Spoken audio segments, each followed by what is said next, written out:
노후를 위해 10년 전 주택연금에 가입해 매달 140만 원씩 받고 있는 70대 부부. 그런데 얼마 전 집 소유주인 남편이 병으로 갑자기 세상을 떠나면서 아내는 집에서 쫓겨날 위기에 처했습니다.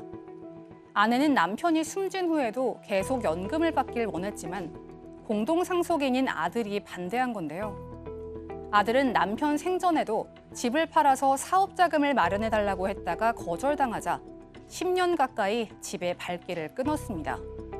그리고 최근 남편이 숨지자 이제 집을 팔아서 가족들이 각자 상속분만큼 나눠 갖자고 하는데요. 아내는 이대로 살던 집도 매달 받던 연금도 모두 포기해야만 하는 걸까요? 남편 사망 후 자녀들의 동의를 받지 않고도 주택연금을 계속 받을 수 있는 방법은 없을까요? 이 안정적인 노후를 위해서 사는 집을 담보로 연금을 받는 주택연금에 가입하는 분들이 늘고 있다고 합니다. 오늘 이 사건 상담실에서는 10년 전에 주택연금에 가입했다는 한 70대 부부의 사연을 좀 알아보겠는데 먼저 사연을 소개를 해볼까요?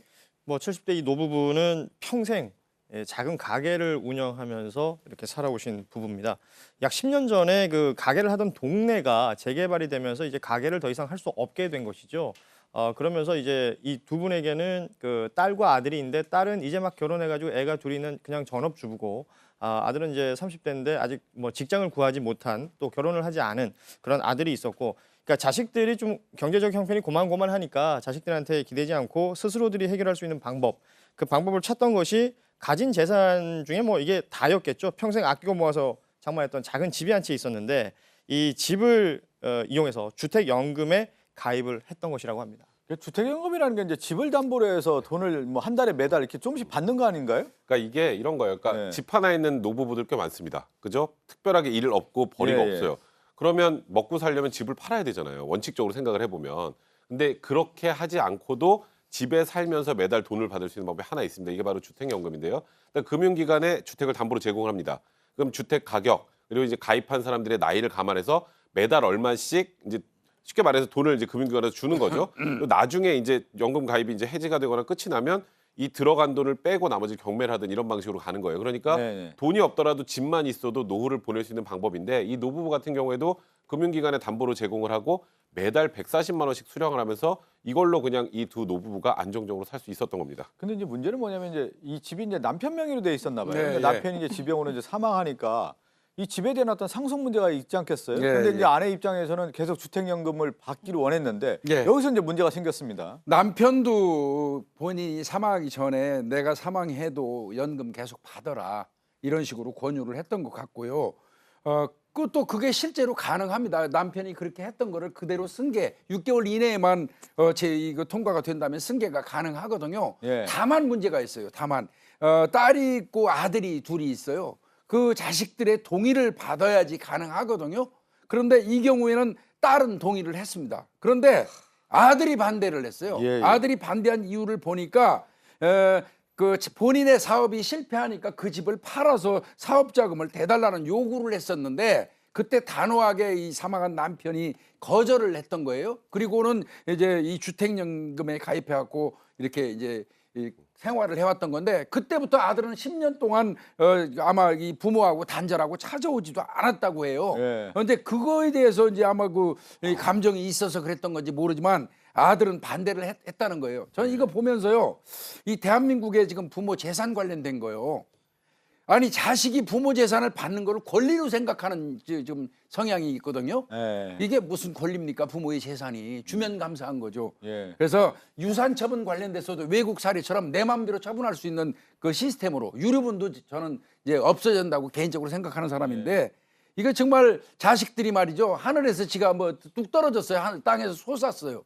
부모가 이 세상에 내보내줬는데 이런 식의 불효 행위를 하는 게 그냥 괘씸하기도 합니다. 한편으로. 뭐 사연을 보니까 이제 아들도 뭐 워낙 뭐 재산도 없고 사업자금도 없다 보니까 이렇게 부모 남긴 재산 집을 이제 팔아서 쓰고 싶은 마음이 있었겠죠.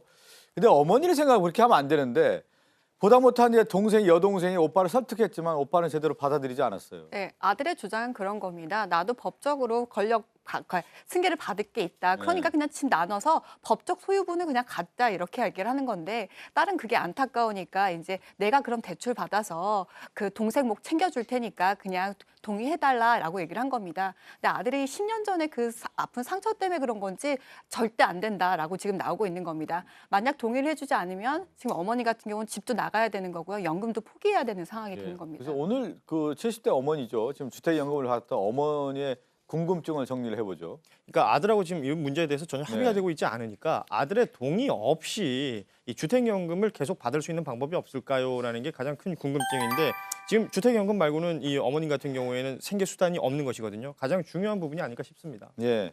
근데 지금 궁금증인데 계속 연금을 받을 수 있는 방법이 없습니까? 지금 보면은 이제 상속에 대한 권한이 있으니까 그 부분을 나한테 달라고 아들이 계속 주장하고 있단 말이죠. 요새 주택연금 상당히 유행을 하고 있죠. 그래서 주택연금을 하는 경우가 많은데 주택 소유자가 살아있다면 배우자가 주택연금을 받는 것, 살면서 받는 건데 아무런 문제가 없습니다. 다만 이 사안이 가장 문제인데요.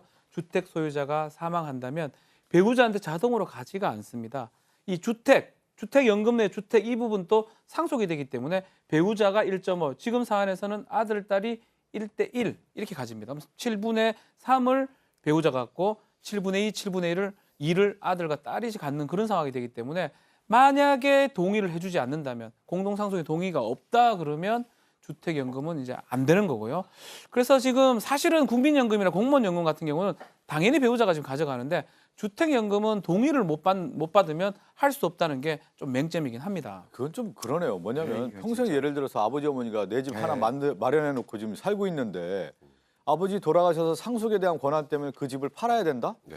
야, 좀 납득이 안 되는 세월을 이게요, 네. 문제는 상속이라는 건 뭐 다들 아시는 것처럼 누군가가 사망을 하면 그 사람이 가지고 있는 재산을 이제 상속인들에게 나눠주는 게 쉽게 말하면 상속이잖아요. 상속이죠. 예. 근데 주택연금에 가입했더라도 사망을 하면 이 주택 자체는 상속재산에 들어갈 수밖에 없기 때문에 아. 그러면 유언을 하고 돌아가시지 않는 이상은 법정 상속분대로 나눌 수밖에 없는 거예요. 그래서 이 최악의 경우 어떤 문제가 생기냐면 이 어머니가 지금 계속 이 아들이 반대 동의를 못 받아요. 예. 제가 아까 처음에 주택연금에 관련 소개를 해드린 것처럼 금융기관에서 매달 돈이 나오잖아요. 네. 그럼 돈을 다 나눠준 거를 빼고 나머지 이걸 차액을 빼고 이걸 경매를 해서 이 차액 뺀 다음에 그 나머지를 이제 어머니하고 아들, 딸이 법정 상속분대로 나눠야 되거든요. 그러면 아. 이 어머니는 길바닥에 나앉을 수 있는 상황이 됩니다. 그러네.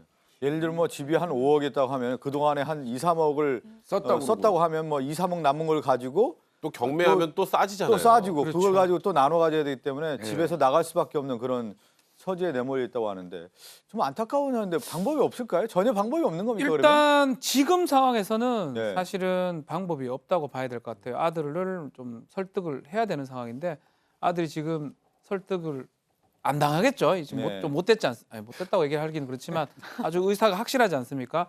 이런 상황이라면 주택 공사에 이제 해지가 된다면 만약에 계속 분쟁이 생긴다면 공매 절차를 갈 거고요. 그리고 이때까지 받았던 거 빼고 금액으로 해가지고 7분의 3, 7분의 2, 7분의 2 받아가는 이상한 상황이 지금 돼버리거든요. 예. 그래서 미리 조금 문제를 좀 해결하기 위해서 방법들이 있는데 이런 또 얘기를 합니다.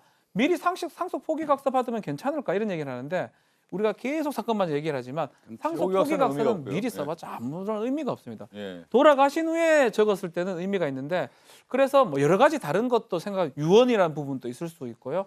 수탁 제도 같은 것도 있을 수 있으니까 아버지가 좀 돌아가시기 전에 유언이라든지 그러네요. 수탁, 신탁 이런 부분들을 조금 이용했었으면 하는 안타까운 부분이 그러네요. 있습니다. 그러니까 뭐냐면 아버지가 이 부분에 대해서는 유언을 확실히 남기던가 아니면 이제 금융기관에 이제 신탁을 맡겨서 어머니 권한의 연금을 받을 수 있도록 그렇죠. 만들었어야 되는데 그렇지 못했다는 거 근데요, 이제 아닙니까? 문제는 유언을 했다고 가정을 해보죠. 네. 유언해도 유류분이라는 게 똑같습니다. 그러네. 비율만 줄어드는 것뿐이고 결국 이 주택은 이제 팔아서 이제 아들이 끝까지 반대하면 팔아서 나누는 수밖에 없는 상황이 되는 건데 이제 아까 조금 전에 간단히 언급했던 것처럼 이제 신탁 제도가 있습니다. 유언 네. 대용 신탁이라는 게 있고 수익자 연속 신탁이라는 제도가 이제 신탁법에도 마련이 돼 있는 게 뭐냐면 이거랑 비슷해요. 주택연금하고 이제 신탁회사에 맡깁니다. 그리고 매달 다달이 돈이 나와요.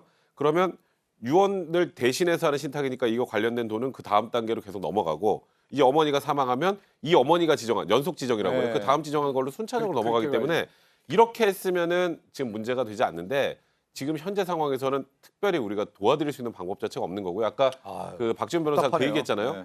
국민연금, 공무원연금 이거 다 이제 배우자 받을 수 있는데 왜 주택연금은 안 돼? 이 주택연금은 그냥 일반 금융기관에서 하기 때문에 그런 거예요. 예, 예. 국민연금이나 공무원연금 국가에서 관리하니까 모르는데 이거는 마음대로 이걸 바꾸면 또 상속법하고 이게 충돌이 나기 때문에 사실 법 개정도 쉽지 않은 상황입니다. 그러면 돌아가시 전에 그런 것도 좀 방법일 수 있었겠네요. 그렇죠. 아버지 명의인 거를 어머니의 명의로 좀 바꾸는 것도 뭐 증여를 한다든가. 그러면 그런 세금 문제 증여해도 그것도 아니 그럴 수 또 그것도 있으니까. 있고 증여를 해도 어차피 상속인 중에 누구에게 미리 증여하면 그거 다 사망하고 상속자로 또 들어옵니다. 아, 똑같아요. 나중에 그거는. 해야 되잖아. 네. 아, 그래서 바꾼 사실은 거군요. 영미권 국가에서는 뭐 유언은 우리나라에서 많이 좀 하는 거로 봐야 될 것 같고 영미권 국가에서는 신탁 제도를 많이 이용하면 신탁은 막 쉽게 말하면 부동산을 이제 어떤 신탁회사에 맡겨두고 그 수익을 수익자를 지정해놓고 이렇게 주는 겁니다. 예, 예. 그래서 유언으로 대신할 수도 있는 거예요. 만약에 내가 죽으면 이 신탁회사야 니는 우리 와이프한테 우리 배우자한테 다 주라라고 해놓으면 유언하고 똑같은 효과를 발생시킬 수가 있는 예, 거거든요.